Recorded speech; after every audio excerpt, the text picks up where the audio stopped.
Thank you for listening to Lone Star Community Radio. This program was broadcasted and recorded live from the LSCR studios in downtown Conroe, Texas. Lone Star Community Radio is supported by listeners like you. Donate and sponsor today. For more information on getting involved with Lone Star Community Radio, contact us at lscrstudios@gmail.com or visit us online at www.irlonestar.com.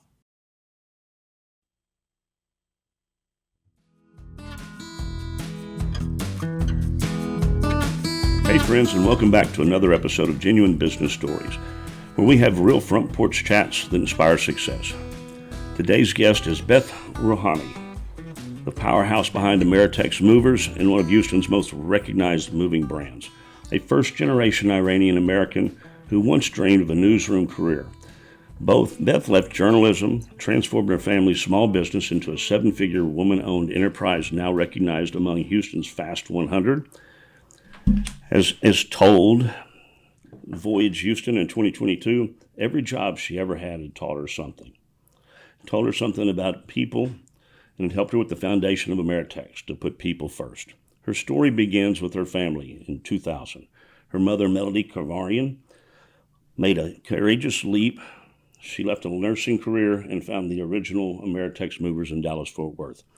That move ignited an entrepreneurial legacy that Beth would later expand into Houston, and in 2024, following her mother's retirement, Beth stepped in to assume leadership of the Dallas-Fort Worth operations as well.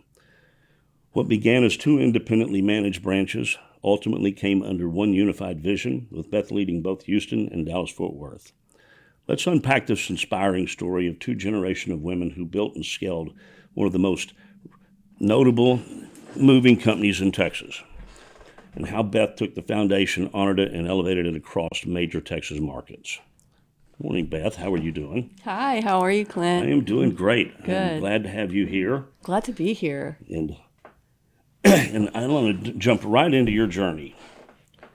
So let's do this. We've shared a little bit that your mom had founded the original Ameritex Movers in DFW in 2000. And she left a career in nursing, per your talk with Voyage Houston 2022.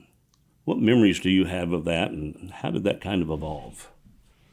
It's interesting that you asked that, because I don't necessarily just look back at my journey when it relates to my family, simply back to 2000, coming into the United States as a first-generation Iranian-American. I saw my parents make the ultimate sacrifice. My dad had a flourishing career, and for them to leave their home, their families, their businesses, and to make that sacrifice to come into the United States, I saw that drive, that work ethic, that ability to be able to overcome life's toughest obstacles and challenges. And whether it was in 1984 or when I was graduating high school in 1996 or 2000 or, even 2017, you put timelines in place. I've seen my parents just keep pushing. That is quite amazing. Most of us that are born here with the opportunities, it scares us to leap out.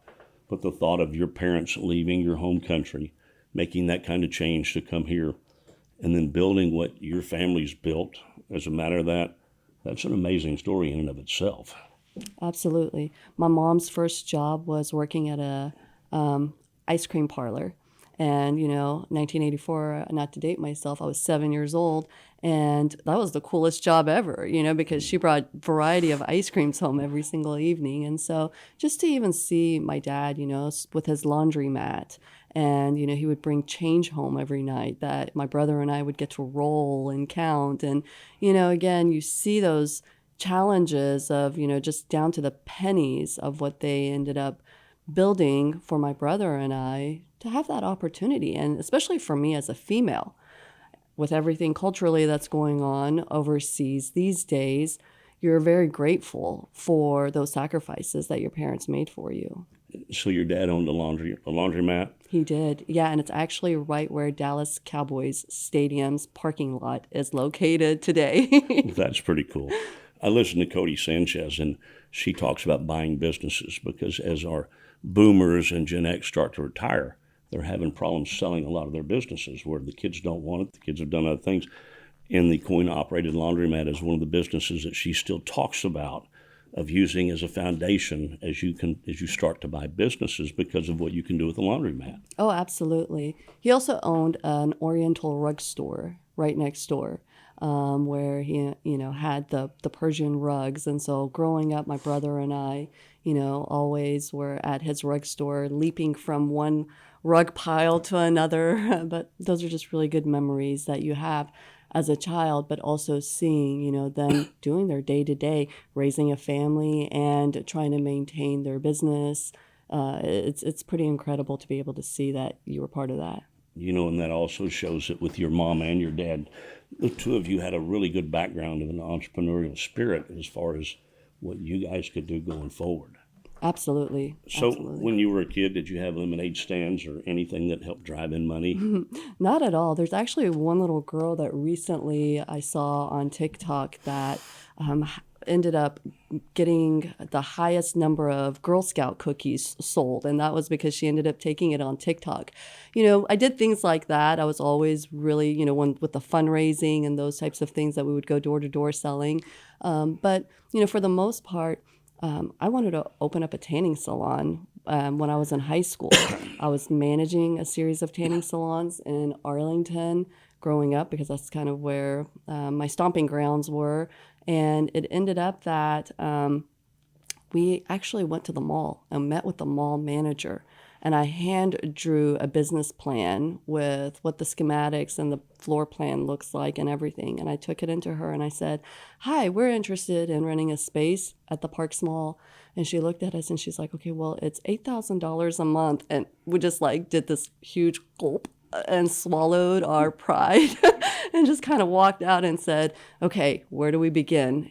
Because it's hard starting a business and managing and operating. And we'll get into that here in just a moment, I'm sure. Yeah, that is expensive. I've got a friend who went to open a business, and it was in a new park, like our city centers, and it was brand new.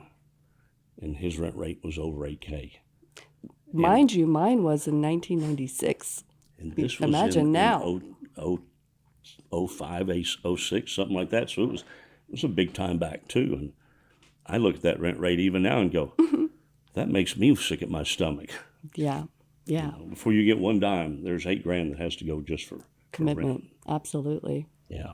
So before you stepped into the moving industry, didn't you work in journalism a little bit? I did. So, for me, I always enjoyed being in leadership positions. And I didn't understand the importance of what it meant to build a network. And interestingly, one of the things that you mentioned in your intro for me, and thank you very much for that wonderful intro, but one of the things that I learned is your network and how people trust you is everything. And, my parents never let me be a cheerleader as a first-generation Iranian-American. My dad said, my daughter is not going to go in front of boys and dance in a short skirt, and just never let me do that. But I already like your dad. But, I was always the cheerleader personality, and I always wanted to be that person. And I decided one day while I was working at the Parks Mall that I was going to go and compete in a local pageant. Little did I know that this little pageant was the Miss Texas pageant, where I became the delegate for Arlington and was crowned Miss Arlington to go and compete and represent a city. And Congratulations. Thank you. And none of that clicked. I had no idea. It was just something that I was doing just out of spite, for retaliation against my parents. But nonetheless, my picture was in the newspaper. The next day I had to go show it to my dad and face, the facts. And, surprisingly, he was so proud. And it was 1 year journey for me where right after high school, I was the delegate. And through that experience, I was an honorary member of the Arlington Chambers of Commerce. And so I got to go from one location to another location and do ribbon cuttings with these adults that are actual business owners or, actual people that are, adulting at that point in my life when I'm just simply, getting out of high school and trying to figure life out. But putting myself in that environment allowed me to be able to see that. So to answer your question, I did an internship at Fox 4 in Dallas. And, that was during the pageant time period, and I wanted to get into news. So I figured my mindset is do it and prove it. That's been my motto. So let me get in there and let me do it and prove it if this is what I want to do. When I came to Houston after the internship, very shortly thereafter, I called the news director because back then there was newspapers. There wasn't Google. And so I looked in the Chronicle. It was the Houston Chronicle. And I looked and it had 2 ads. One was for an assistant producer at KPRC and another one was an assignments editor at Fox 26. I called my news director in Dallas and I said, hey, I have this opportunity. What do you think? He said, call the newsroom, ask for so-and-so. I called, and I remember that person answered the phone, and they were so stern on the phone whenever I first called, because I'm sure they get all sorts of calls every day being in media. And as soon as I said who I was referred by, their energy just completely changed. And so through that, I got my interview. Through my interview, I got my first position as an assignments editor with Fox 26. And that was in 2000 when we moved to Houston. And in 2001, we decided that we needed an extra way to earn money for books and tuition. So at that time was when when I say we, it's my former business partner and I, who was also my ex-husband. He and I at that time, he wasn't my ex, by the way, at that time. We were just dating. We ended up getting married in 2002. But nonetheless, throughout this journey, we opened a business together in Houston, which was Ameritex Movers. He initially started doing the moves on his own with his family. Dad, mom was helping along the way. And, besides the fact that, I had a full-time job that I was still responsible for, which was our main source of income, because starting a business, it's very unknown. It's all up to what you do with it and the commitment you're willing to make to it. And about 2004, I just decided the TV business wasn't anything that I wanted to do permanently. It was a great experience. It taught me a lot. It taught me logistics, believe it or not. I think there's one other thing it taught you, and that is when you made that phone call, and the minute you mentioned who referred you, what relationships can do for you in business. Absolutely. I've often heard it's not necessarily what you know, it's who you know. Absolutely. And who you know will only get you in the door. You better know something once you get in the door. But do it and prove it. But it can sure help you there. And I would say, I'm a big believer on actions versus, what people tell me. And, it's challenging because you wonder, whether or not people have, good intentions. And, I've learned that through core values, I can identify that, but also just genuine actions. If people really do and say what they say that they're going to do, wouldn't life be so much more simple? Yeah, it would. So did you find any correlations to your life in journalism when you come over to your business with the moving side? Yes. The logistics aspect of it was something that I didn't realize I was learning while I was in the industry, because I was responsible to listen to 50 plus scanners. I had fire scanners, police scanners, EMS scanners, and this was from all different counties: Brazoria County, Fort Bend County, Harris County, and I had to listen for news drop.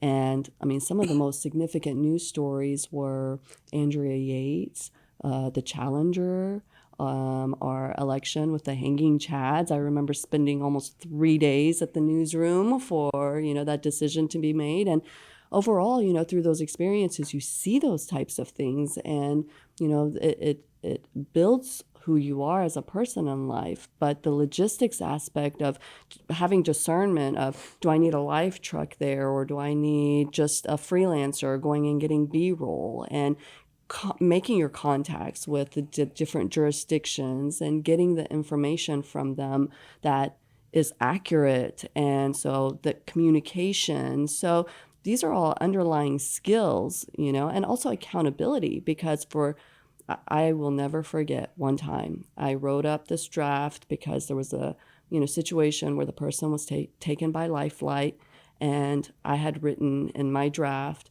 the person was life flighted.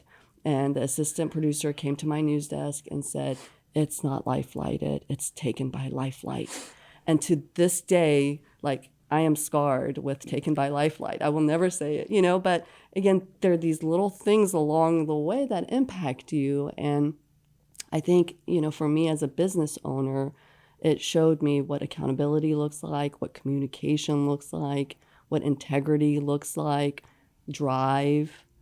Words matter. Absolutely. And I'll be the first to say that my business partner, ChatGPT, has spoiled the fire out of me. Oh, what Because I would can we put do together without an email, ChatGPT? copy it and put it in and go, now fix what I have in here. So it allows me to work faster. So much.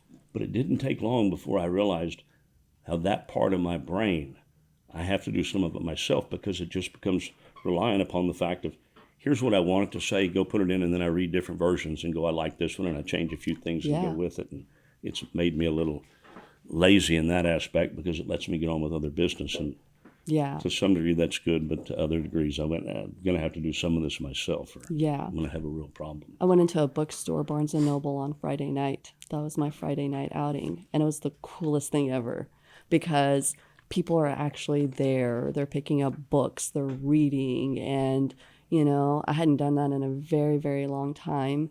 I'll put a little teaser out there. I'm publishing a book. Well, that's fantastic. Yes. Congratulations. Thank you. Is it going to be on Audible? It will, but good, because I have north of 400 books I listen to on Audible, but if you make me sit down with that same book. It will. Well, for me, this definitely evolved out of something unexpected. And that's just what life's journey has been. It's, how do you take opportunities that you're faced with, whether it's in a newsroom setting, through an internship opportunity, or it is, being in front of a networking opportunity and building relationships to where people know you, people can trust you. And, I've now been able to establish that in the moving industry. It's something that I think it's important for you to be able to understand how you impact people in what you do on a day-to-day basis. And yes, words do matter. Your actions matter. And so, you're not perfect. As a business owner, nobody ever gave me the blueprint to say, this is how you run a business. But through those experiences, you learn. And one of our earliest quotes that we just grabbed onto was Einstein's insanity is doing that same thing over and over again and expecting different results.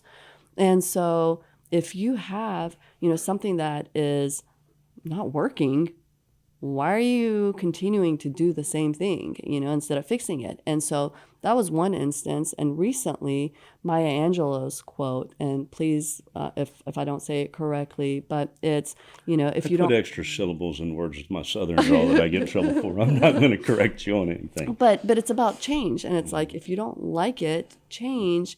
And if you can't change it, change your attitude about it, because ultimately it's your mindset. And again, there's a Olympian that recently got interviewed yesterday about, how she's so into her mindset, and the answers and the responses that she gives is so in depth.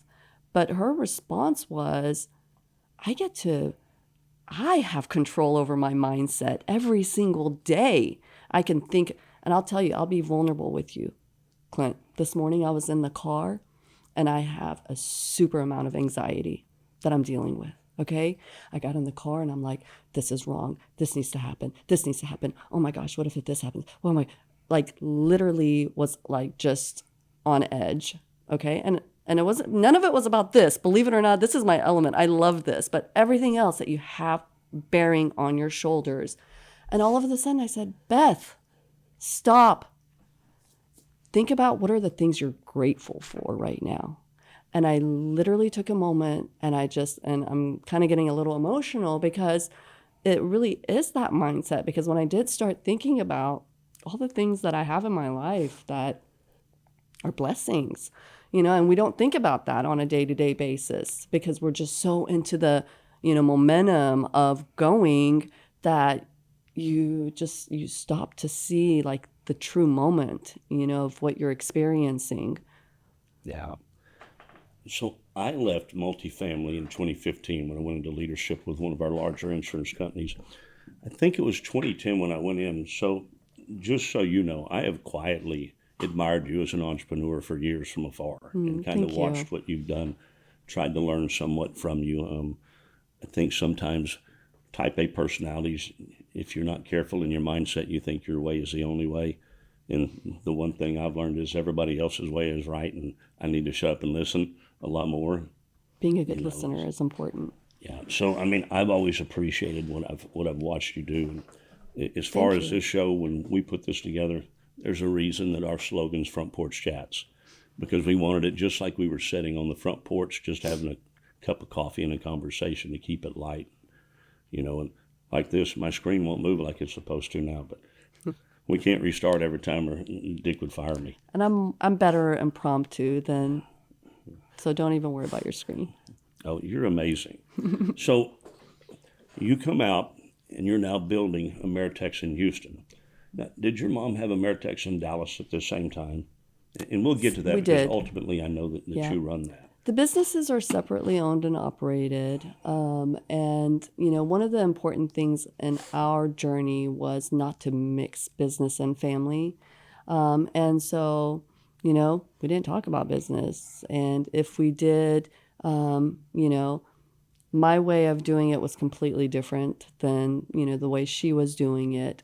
Although we shared, commonalities between the name and maybe even our general strategies. But overall, I would send rolls of, toilet paper and Pepto-Bismol to customers and say, do you feel like you have indigestion and diarrhea about your upcoming move? Whereas my mom is like, oh, you can't say that, and, very professional, like to whom it may concern, and it's just like, there has to be, some sort of like outrageous marketing, to maybe get brand recognition. And so, when we really kind of talk about marketing and branding, a lot of it deals with, how you can relate to your audience and, that trust that you're able to build with your audience. And so as we simultaneously grew the companies, the brand grew because of who we are as people and the core values that the companies have been built off of. So, there was a lot of alignment there because that's my mom, and our core values as a family is aligned. And so, if it's accountability, I had accountability. If it was integrity, they had, and so it just harmoniously worked to the point where in 2024, she made the decision to retire. It was something that organically, transitioned because, again, the genuineness and the core values, the foundation was already there. Well, we can learn a lot from our parents. I remember I've always been a person where I'm going to seek guidance. Even now, there are still businesses that, not that I won't make a decision on my own, but I can be pretty quick to make a decision, and I will pause and pick up the phone and make a couple of phone calls and go, this is what I'm looking at. What do you think? And I remember my dad one time going, son, why do you ask me for advice? You don't take it. And I went, Dad, what you don't understand is I do take it a lot more than you think. At that time, I had a very good paying job and an ex-wife, and we could live well below our means, but still live pretty nice. Well, it's different than owning a business now. I don't want to run with that kind of debt, but that kind of debt with the income that we were making, it wasn't that much debt. And it was also not during a time where you thought you might get laid off every couple of years. You could kind of settle into a job, and your moves were your own career moves when you made decisions. I mean, I can look at 10-year plus periods long before I ever met you at companies in design and engineering. There was a 10-year period. IT at the upper levels, there was a 10-year period there. So, I mean, there were periods of life that you could make decisions and go, we're going to buy this house, these cars. And your thought wasn't what happens tomorrow, insurance-wise. Yes. with property taxes and how it's going to change that mortgage. Absolutely. And, this year we're celebrating 25 years. Congratulations. Thank you. And the cool part about it was in 2025, we were voted Houston's best of best movers through the Houston Chronicle. And we're looking forward to going for it in 2026 as well. My mom always had a competitive nature, and I think that definitely has fueled me as well growing up. But I would say that, as you're looking at, building businesses and, the responsibilities of building businesses, one of the important elements is, the experiences that you go through. How are you able to evolve and adapt? Right now, you talked about one really important thing, which was AI. And now that, we're in an era of AI, I'm faced with how's my business going to adapt and evolve in the next 5, 6, 10 years. And, looking at movers that are, robots, again, and if you really think about it, there's already systems out there like an iRobot, that has the capacity, now you just need the engineering. And so for the most part, the technology's there and we're part of it. It's not going to go away. And so how do you then leverage it?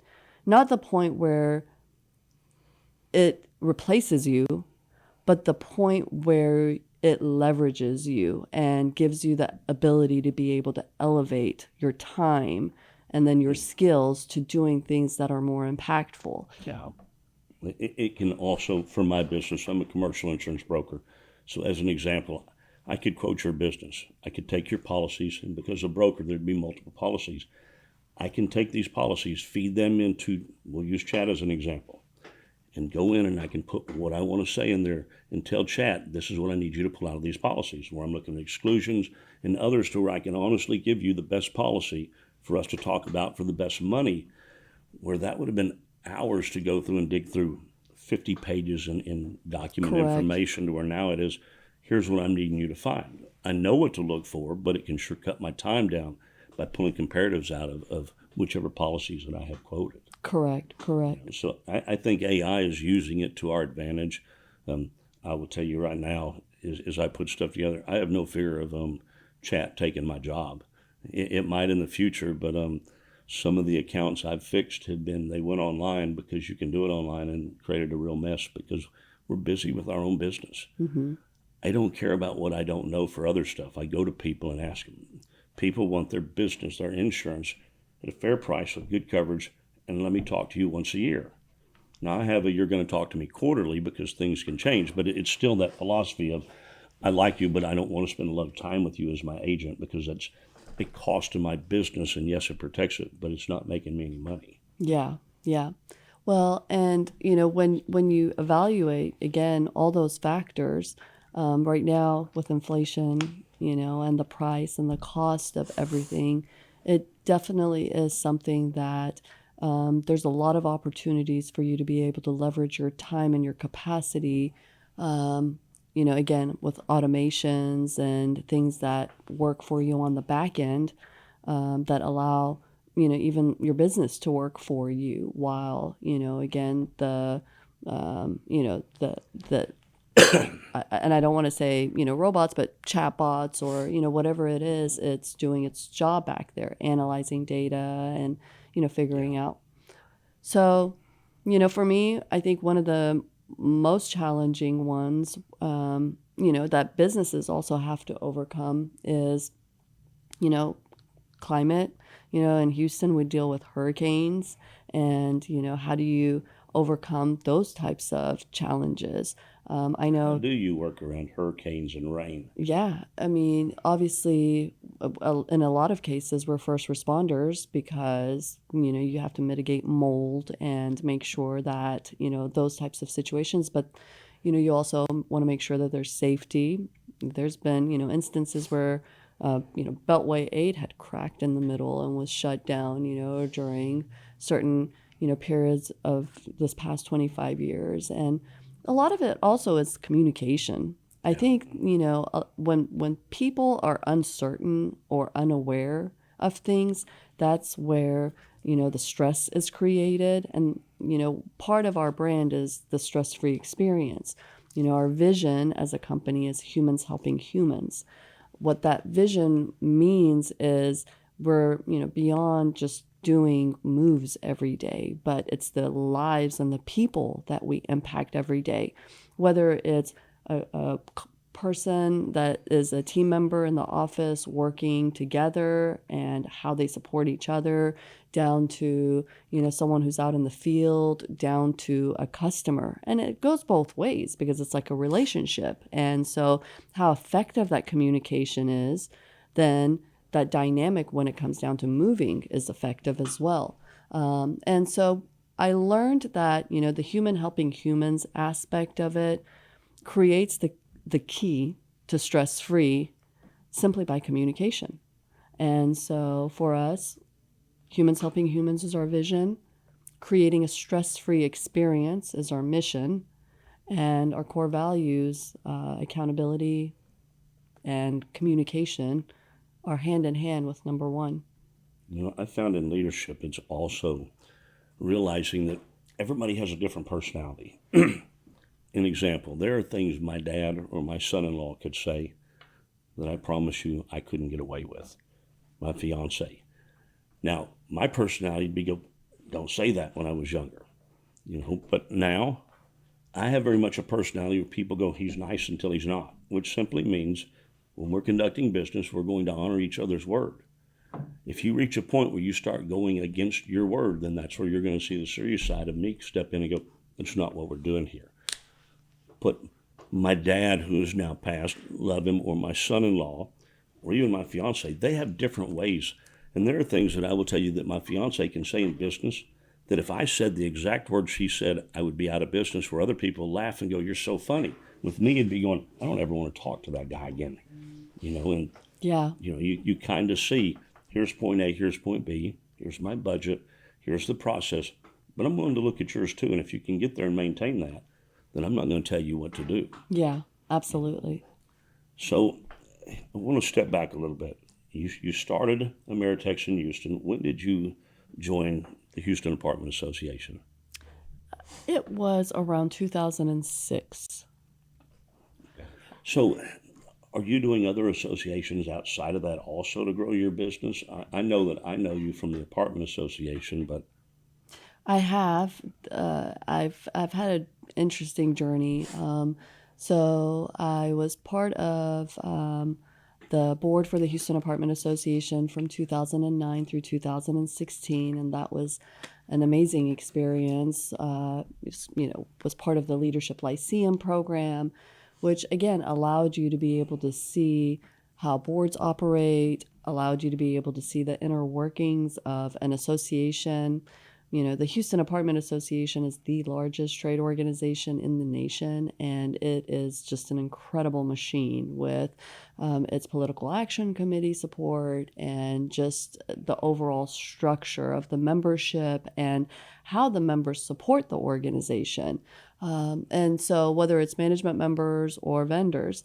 And so again, through the whole principle, and I don't necessarily would even say it's the Houston Apartment Association, but, it's whatever environment that you put yourself in, as long as people see that you're a trustworthy source, then they'll do business with you. They'll refer you. Every single week, I get just phone calls and text messages. That's like, Beth, I have this person that's needing movers. Beth, can you help me move next week? And that's, again, just because they know you now and they trust you as a source. So I would say, involvement in general and wherever you can, that's complementary with what you're doing. And so, you and I are complementary. You're an insurance agent. And so how do you complement, that network opportunity and vice versa? How do I podcast? Absolutely. Well, and, again, our relationship goes, further with the Houston Apartment Association. But, how do you get it to the point where you use those opportunities to not only bring value to that organization during your time and your commitment, but also gain value through that time and that commitment. And so I also served on the board for the International Management District, and That's something I wanted to ask you about. When you were appointed to a board of directors, for our careers, that is somewhat of an accolade. Mm-hmm. How do you balance it? Because like with me, if you were to go out to my LinkedIn or my Facebook or any of them, you would see in there where I'm on the board of directors, but you never saw me post it. I was always cautious, not wanting it to look like, here, attaboy. So how do you balance that? Because it does bring credibility to your business, but there's a balance between look at me and letting people see what you've done. Yeah, that's a good question. I am a big believer at this point that, again, the people speak for you. It's not about what's on your resume and, how you advertise it. A lot of, my process at this point is putting myself in environments. So you asked, currently I'm on the board for the National Speakers Association Houston chapter. And this year is that the chapter that I looked you up in? Mm-hmm. Yes, currently. I saw another friend was out there, Deborah. Oh, yeah, Beth Rohani. She's our director of membership. Yes. And, again, my connection with her through the Houston Apartment Association sparked that relationship because, again, I know her, I trust her, and I know that she's done membership for the Houston Apartment Association. And so through that networking opportunity, now, there's an opportunity for her to be able to, expand her network.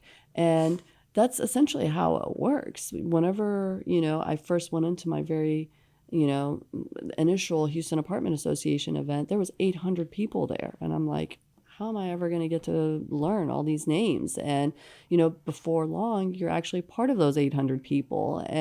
But you're not going to be part of those 800 people if you don't put the time and the commitment to it. And so going back to your question, how do you balance it? You have to balance your commitments. And so I'm at a point of learning to be able to say no to things and understanding that when I overextend myself, it decreases the value and the commitments that I'm able to put into certain things. So I'd rather not be partial. I'd rather be whole. And, if it's maybe not this year that I can be whole in a certain commitment, maybe the opportunity will present itself again next year. And it becomes, again, something that I know that's a potential point that I can pivot to. And so when I became a member of the National Speakers Association, it was, again, a time where I wasn't saying no to a lot of things. And I was going through a divorce. My partner and I, we were married for over 20 years. And I had to make that commitment to myself of, just the independency since all my life, all my 20s, all my 30s, half my 40s were about codependency. It was an opportunity. And through that experience, it allowed me to go into the National Speakers Association and try something different. And that now has given me, again, something that I can put on my resume that builds credibility, but it's not anything that I have to go in and, publicize and say, hey, look at me, I'm the president of the National Speakers Association. I do it because maybe I go to a national conference, and while I'm at the national conference, I post pictures on my social media that I'm at that conference. And so it becomes, again, more of a networking story. And I think that's the important part of You are brilliant at cross-relating your networking stories on social media. And that's exactly. And I think that's the core of it is, when I first started my social media for Instagram, it was 2020 when I was at the heart, 2021 when I was at the heart of my divorce. And it was actually more of a passive-aggressive way of wanting to get back to my ex and be like, look at this wonderful life that I have, But then I decided early on, because I was posting my stories, people were like, wow, I'm going through the same thing. Wow, what you just said completely changed, what I was thinking. And when you realize that you're making a difference in people's lives, quickly your motive changes. And also, given that people in the apartment industry knew me, I'm also a licensed realtor, so people in the real estate industry know me. Just a general, I mean, we have partnerships with the Children's Museum, so at a point, I have to explain to people, because people are going to wonder. And I didn't want people to create a story version for me to just whisper and be, talking behind my back. So I said, why not just expose it and say, I'm human. I'm going through a divorce. I don't want to go through a divorce.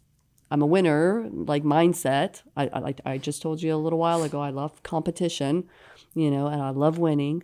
My parents have been married for 51 years. That's what I've seen all my life. And that's what I aspired to. But sometimes life comes to the point where you have to make tough decisions. And I made one of the toughest decisions, but I also did it with kindness and made sure that, the experience for both of us was something that, again, separated in a way that set both of us up for success. And through that experience and telling my story, I haven't been on social media recently just because I've been busy with work, but I think it's like almost at 100,000 followers on Instagram. And, that's, again, just being vulnerable and getting out there. And a lot of it, again, is just me being at work and going through the frustrations of an entrepreneur or the day-to-day and just saying, okay, Beth, you've made this commitment to shoot a reel every day and post it at 4:00, 5 days a week. And so what are you going to talk about today? And it's like, okay, get on camera for 90 seconds. This is everything that I'm going through. And then, but people see that realness, because, again, it's not scripted. It's just what's happening in your life. I don't think a lot of people in the state, unless they've lived it, understand the embarrassment that first divorce can cause. With my dad's family, my great-grandfather was a minister. My cousin now is a minister at the church that my great-grandfather was part of founding. My grandfather was a minister. As you go in this, I was the first. They had 11 siblings, 9 that still live. The DPT booster was very dangerous for my family, so my dad lost 2 sisters by the time they were 5 years old because of the adverse effect on that booster, and it's now since changed. But as we go through this, that change, I was the first person to go through a divorce in this family, and there's well over 100 of us just from Grandma and Grandpa. And when I took the job and went to Kansas, when I left here to go into leadership, I had a good relationship with my grandmother. But before that, I was a grandkid that was raised here. And I remember when I met my half-a-life, as I jokingly say, because I think we both got married on the rebound. You don't want to be single. And when I said something to my grandmother, she goes, well, she's a good Christian woman. What's she doing marrying you? Mm-hmm. I'm not a person that really cares what you think, but I kind of left there and went, wow, grandmother. Mm-hmm. But once she got to know me, unfortunately, I had another cousin that went through a divorce that was up there, and what my grandmother got to see was, when it's going to happen, you're not going to stop it, So, and sometimes the person that stays, they're also the person that doesn't realize how mentally unhealthy they become to where it's no longer a desire, it's a codependency because you're not sure what to do if that scenario hits. What do I do with myself? I've been married since I was a kid, and sometimes you have to go back and tell that spouse, thank you very much for helping both of us out. Yeah. And that's not to make light of a divorce, but, there are times where I think two personalities just, you're such young kids that you forget to grow up together and you grow up apart. Yeah. For me was identifying my own personal core values, believe it or not. I was asked in 2012 two significant questions. One was, what are your core values? And the second one was, what's your passion? And I'm a very articulate person. I always have an answer for everything, but I didn't have an answer for this. I couldn't verbalize what my core values were. And that's when I went on my journey of trying to figure that out. And we were doing an exercise in my business in 2018 where we were identifying the company's core values. And, here I am raising my hand saying, accountability, that's number one. And I saw my former partner, my ex-husband, and that was the farthest thing, he wanted was accountability. And I quickly was able to see that our core values were not aligned. And, you know, when I identified that, then it was like, okay, one, how can I get our core values aligned and try to fix this? You know, is it communication? And so you try to communicate. Is it, you know, being accountable? But then you see that you're always the one that's being responsible and fixing the, you know, messes that are getting created. And so at some point, you know, I didn't want to ask for the divorce. You know, it happened. And I know that when we were going through it, one of the commitments I made to myself was be kind. Nobody wants to go through this. Yeah. Nobody wants to go through this. And also don't have it impact your business too, because again, you know, it's already difficult with what you're dealing with personally, but then to have it interfere professionally. So there was a lot of awareness that came of, you know, how you navigate through that experience. And, you know, again, ensure that when you walk away without having guilt. And I was able to do that. And, you know, of course, our stories, you know, there's one significant word between, you know, what his experience was versus what my experience became, which was hope. And ultimately, you know, I gained hope because I surrounded myself with networks of people who lifted me, who supported me. I got involved in the National Speakers Association. I became a member of a mastermind group that was actually, interestingly, it's called, you know, Gathering the Kings. And when I did his podcast, I had done a little bit of research about him, Chaz, and noticed that it was a mastermind of just all men. And so after I did the podcast, I said, what's up with this mastermind? Why are there all guys? And it's called Gathering the Kings. Where are the queens? And he's like, it's funny you should say that. And, you know, I always love to be a first and everything. So I became their first queen, as, you know, in a 6-figure mastermind group of entrepreneurs. And so you get yourself in environments like that of like-minded people who then are there to support you in a new journey of uncertainty. And, you know, that's again what people become most stressed about. Today, this morning's anxiety was uncertainty, was my fear of uncertainty and this, you know, thing that we don't even know if it's going to happen. We don't even know. And 99% of it doesn't even happen. So why am I thinking about that right now? You know, and why not think about, you know, the blessings I have? I'm in a great relationship. You know, we just celebrated, and, you know, never in a million years, you know, did I ever imagine. But well, congratulations on that. Yeah, and you can't ask for anything more, you know, because again, just this world is completely different, you know, than the world that you and I grew up in, even when it comes to dating, you know, and trusting people, you know. And so I'm lucky in a lot of ways to have always had a good network, a good support of just, you know, again, good influence that I can also equally be a good influence back to. You know, there are two key words in business that I think get overlooked. Entrepreneurs, the first one is hope. As long as there's hope, there's tomorrow. There are days in my business where I go, my goodness, there's a lot of work to be dealing with this. And then the very next day, it can be something that happens. It might be a package for another business that's worth quite a bit of money, and you win that, and it's a smile going, oh, this is why I do it. It's also association. My dad always taught me association breeds participation. And it wasn't that you're snobbish to other people, but you're going to somewhat be like those that you spend most of your time with. So if you spend time with people that party all the time, then you're going to party all the time. You know, so there's that balance between your family, especially as you get older. My daughter's married and 2 kids and 35 years old, and I wish I had been as good a dad that I think I was, because she's turned out pretty successful. My son-in-law is pretty amazing too, but then you go, there's a whole lot of that that's on their own too, that they do themselves. Absolutely. You know, so Absolutely. Let's dig in before we run out of time. You joined you joined Houston. So how long did it take you to become profitable? You know, it's interesting that I don't even think I'm profitable today. You know, I'm just like, I'm thinking, okay, well, because, you know, you have to always reinvest into the business. Up until last year, I drove a 2012, car with 160,000 miles on it. Paid off. I live in an 800, 900 square foot condo. I shop thrift, and I don't have kids. Kids are very, very expensive.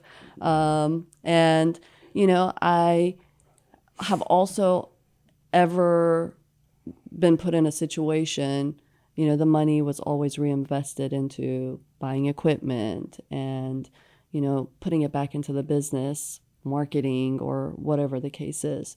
And so, it's interesting because I'm like, just like everybody else, I get a check just like everybody else. If anything, I'm probably one of the most underpaid CEOs in Houston, but you make sacrifices like that for your business. And, the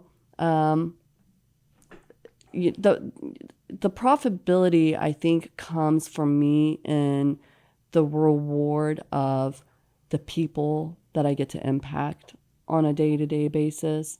Just the employees that are no longer with me still send me messages and say Ameritex was one of their biggest life growing experiences and they learned so much while they were there.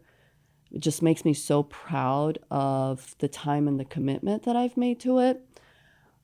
Long term, I think if I build the business in a way to where there's structure, there's standard operating processes, which we have a lot of, build a clear brand and really structure it in a way that, it's scalable. That's ultimately the goal. I have 2 locations now. And so how do you then take that model? So that's a lot of the focus at this point in my life of, what does that look like? And how do I, build that scalable model to where everyone is rowing in the same direction. Everyone believes in the same mission, believes in the same vision. And even for myself, getting clarity on what that mission and that vision looks like. And I couldn't have been a good leader had I not known that direction myself. And so, after the divorce, very shortly after was when my mom retired. And then, 2024 was just kind of figuring things out. 2025 was building the leadership team. So now, I have a great leadership team that's in place, and we're able to adhere to the routine processes because now there's consistency in our day-to-day. And so, also being clear with your processes. 25 years, it's all in my head. And a lot of business owners, that's, I think, where they go wrong. And that's where I went wrong. And so if any of the listeners from today's podcast have anything to take away that are entrepreneurs, I encourage them to start with the foundation of identifying their mission, their vision, their core values, have their company handbook in play, understand, their books, get, some sort of, QuickBooks or accounting software that lets them see profit and loss, learn it. Don't be afraid of it. Profit and loss sounds like a big word, but it's really just plus minus, at the end of the day, and what is ultimately left. And so when you ask, when do you become profitable? I think for me, the profit is in what, the team member it is earning out of it in terms of their value and their time with Ameritex. So do you do a lot of sponsorship back with HAA? The auctions I noticed when I had joined for that 1 year, when we went to the auction right after COVID, even for bottled water, the prices of where things were going a couple of years prior to that, well, I guess for me that would have been close to 7 years prior, but it still blew my mind. So with everything, Clint, I mean, even with like Google AdWords for the key term Houston Movers, for just one click, and that's not even converting the lead, but that's just one click, could potentially be $75, $100 because it's such a high value opportunity for you. And so I wouldn't necessarily say, it's just one particular association or organization, but it's more so of, placement. Where do you want to be? Who's your audience? What's your audience? And, what do you want them to see? And, if your audience is online, or if your audience is social media, or if your audience is, the chambers of commerce, then you ultimately are, able to take advantage of those opportunities, that they present you. But also, again, knowing your audience. So let's say, for example, if I, go to, just as an example, if I go to the Houston Apartment Association, I'm probably, maintenance is not going to be my audience, and so I wouldn't, in an auction, bid on maintenance related events. And so it's just really understanding your audience as a business and then knowing how you're going to target it strategically. For me, if I came back, it's the vendors. It's not that I can't write apartments, but that's not my bread and butter. So it would not be the property managers or their companies. It would be the vendors or plumbers. There's so much opportunity. Absolutely. Yeah, there's so much. I mean, just you and I, it's definitely something, but you have to spend the time to build the relationships. And then when they trust you, they'll pick up the phone and they'll call you. But if you don't, and your name is just printed there, then, don't expect for them to just pick up the phone and call you and feel comfortable with you. No, that's true. So we've got Houston. Are you finding that, because you're involved in quite a bit, are you finding a crossover where the National Speakers Association or those, where that all bleeds back towards your business because of the relationships you build? Yeah, absolutely. Interestingly, whenever I did my first few reels on Instagram, I was, looking at the direct messages, and there was one woman from Rice University area. She had messaged me and she had said, "Don't think I'm crazy, but I just saw one of your videos about the divorce that you're going through. I'm also first generation, American, and I'm going through the same thing with my husband. I am thinking about getting a divorce and I need you to move me." And I was like, oh my gosh, that's definitely not the reason why I started doing these divorce stories, is to get women to leave their husbands and get to move them. But for the most part, people are, in a situation where, again, and to this day, she and I are friends, believe it or not. It wasn't many situations that happen like that. But again, how do you impact people, and how do you see these lines crossing, from one another? But ultimately, being part of the National Speakers Association, it's allowed me the opportunity to think about my story. My story is ultimately death, divorce, and moving, and how I experienced all three, which are the most stressful things people have to go through in their lifetime, all in one day. And how do you overcome just the weight that falls on you between death, divorce, and for me, moving was figuring out what's happening with the company, and how do you not let it impact your customers and your employees and still be able to manage it along the way, and moving on from my own, life and experiences. And so it became a significant trio for what my story was, and how I'm going to shape it and form it, and ultimately if I'm going to make it a keynote, or if I'm going to go into consulting, and what that ends up looking like for me. But ultimately, it allows you to be able to see, that there are other opportunities. And maybe when you see somebody else who's written a book, then it sparks that in you to say, okay, I can go after it and I can do it, and research it a little bit more and gain the confidence and put yourself in the environments that propel you to get to where you want to. Because just like you said, you may not know everything, but you surround yourself with people who do. And as long as you're able to do that, then you feed off of that information and that influence naturally. I had a good friend of mine, still a good friend of mine, incredibly intelligent, and this is probably 15 years ago, he told me, he goes, Clint, when you walk in a room and you're the smartest person in that room, you're in the wrong room.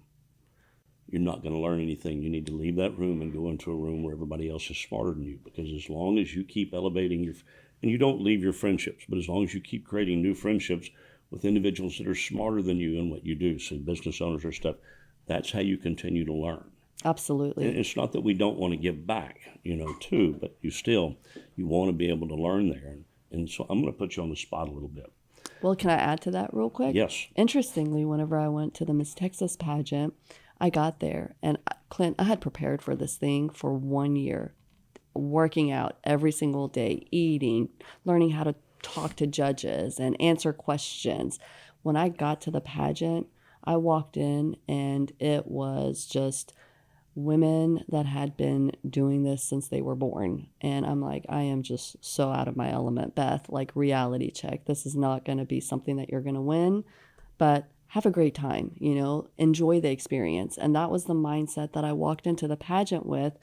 And really, I did. I met a lot of friends. Interestingly, Eva Longoria was competing as I think she was Kingsville at that time, and I didn't even know it. And so you build these relationships, but at the end, they voted for me to be Miss Congeniality. And it was nothing that I ever expected at all. But it just showed me that, one, it was the best title I could get because I wasn't judged by a panel of judges based on a certain criteria. I was judged on me. And it was something that, again... Your personality, that is very fitting. You're always nice to everybody you meet. And it goes such a long way. When I'm walking in the street and I, cross paths with someone, we always tend to look away. And my thing is why not look at them and smile? And believe it or not, 9 out of 10 times that I've done that, they've smiled back. Yeah. So simple. And it doesn't cost anything, as my mom says. No, it doesn't. So where I was going to put you on the spot is the National Speakers Association. As we've discussed, that's something I have a real desire in. What I am working to learn is how to balance my time. With the National Speakers Association, since I only know what I've read, how much time would I need to dedicate for it to work for me? Because I want it so that I can be a better public speaker. An example, I just had to do an award with a partner at our last big chamber awards. And I didn't take my glasses, I didn't have my stuff, and he had his stuff. And as I read it, I call out the word soap for soup in the business name. All I did was laugh and go, somebody bring me some soup when we're done with here, because, this is a great company. But you have to go with it. But I want to learn how to be better at that. I enjoy that, but it doesn't always mean I'm the best. It just means I'm having fun with it. So is that something that can be balanced with joining and spending enough time? But as I noticed with that, my life is Montgomery County, and that is, I believe, Harris County with there. So what are your thoughts on that? Interestingly, whenever I became a member of the National Speakers Association, I walked into an organization that essentially had dissolved. After COVID, there was just not very much participation. And it's a group of volunteers that run that board. So nobody gets paid for it. I went in, again, not saying no to a lot of things. And when I said yes, within my very first meeting, we always joke and we say we're cornered in the break room because it just seems like everyone who serves on the board was cornered in the break room. But I was cornered in the break room. And the person who also served as the president prior to me, who's now our past president, Megan, she too was cornered in the break room, and she became director of membership. I became director of marketing. At that time, it was my divorce, and I didn't know whether or not I was going to keep my business and what was going to be my future. So I was like, I know marketing. I love marketing. And so let me say yes to this and do marketing for something else outside of my company to do it and prove it to myself to say I'm capable of building this. And if I want to go in this direction, then I already have started the foundation for going in that direction. And, again, building a lot of processes and whatnot. And so when I said yes to director of membership, I asked them, I said, okay, give me my guidelines, give me my parameters. At that time, our president, and he goes, you have no guidelines, you have no parameters, just the world is your oyster, do what you want. And when Megan and I got together, we noticed that there was no structure in the association. Even our bylaws still had bracket interchapter name in there online. And we're like, what did we get ourselves into? And, this is not something that we're doing because we want, liability for ourselves. We're doing it because we want to be part of something and add value as a result of, our time and our efforts and commitments that we're wanting to make. And quickly they asked us if, we're looking to serve. Megan was president. I became president-elect. And so with Megan's role, she focused a lot on building that structure, the bylaws, the privacy policies, code of ethics, and again, just making sure that that foundation is there. With me, when I came in, and believe it or not, I really didn't want to do it. Because when you ask, what is the commitment? If you serve on the board, it's another job. It's another job. It's a business that I'm running. It's not anything else that I look at other than how do I run this as a business? What do I do for sales? What do I do for marketing? How am I keeping accountancy for, the finance side of it?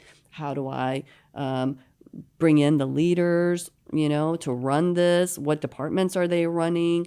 And interestingly, when speakers come from different parts of the world and we take them out to dinner, who are our guest speakers, and I introduce them to our board, they're like, are you a speaker? And Deborah's like, no, I'm not a speaker, but I'm looking to be.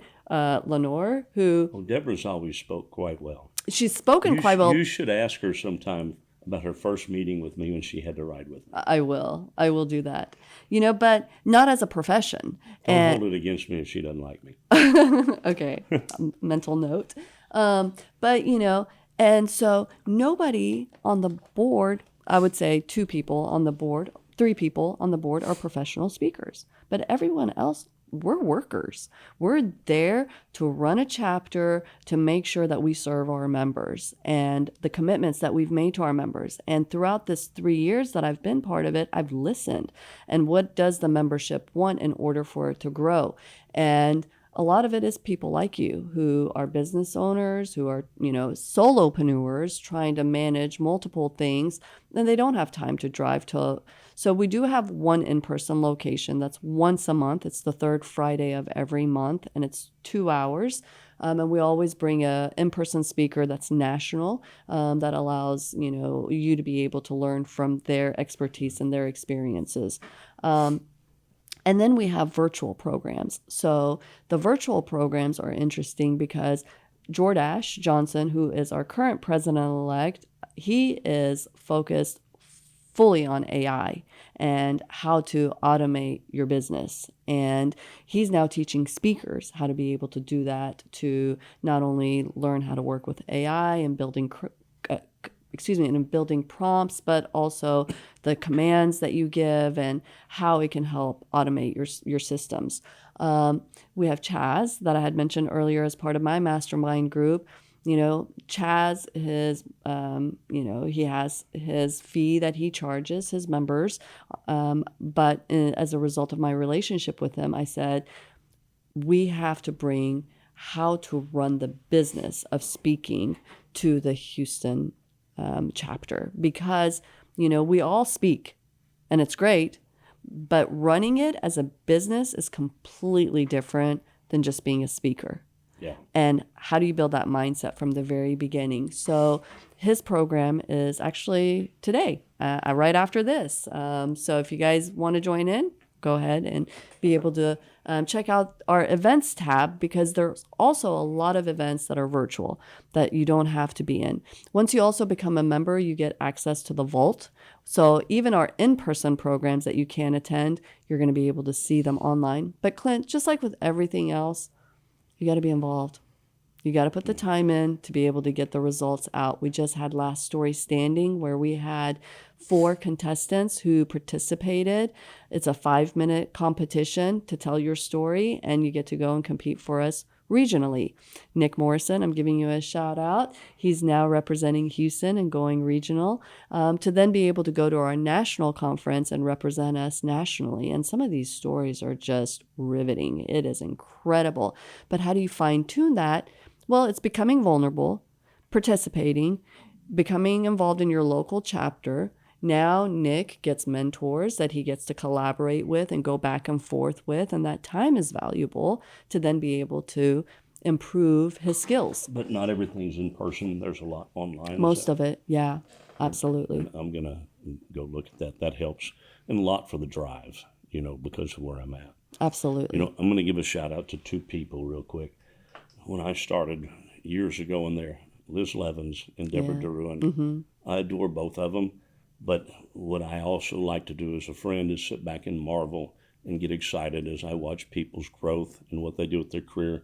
And both Liz and Deborah have done a lot with their careers, and it's been something to smile about. Yes, yeah. Real quick, let's talk on you taking over Dallas-Fort Worth. You said they'd been run as 2 separate businesses. What are some of the changes that you had to make between the 2? Are you still keeping them separate, or have you merged them together now?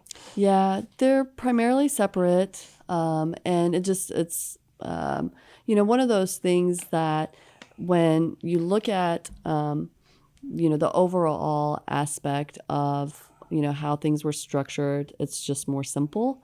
And in the future, what that looks like, it's definitely something. But for the most part, Ameritex is, built on the foundation of, its commitments to its customers. Whether in Dallas, whether in Houston. Yesterday, somebody asked, are you in Austin? I think ultimately, wherever we go, as long as I have involvement, a lot of it stems from me. I remember when we do supplier education programs at the Houston Apartment Association. One of the questions that they ask the management folks is, how do I get in there and how do I start doing business with you?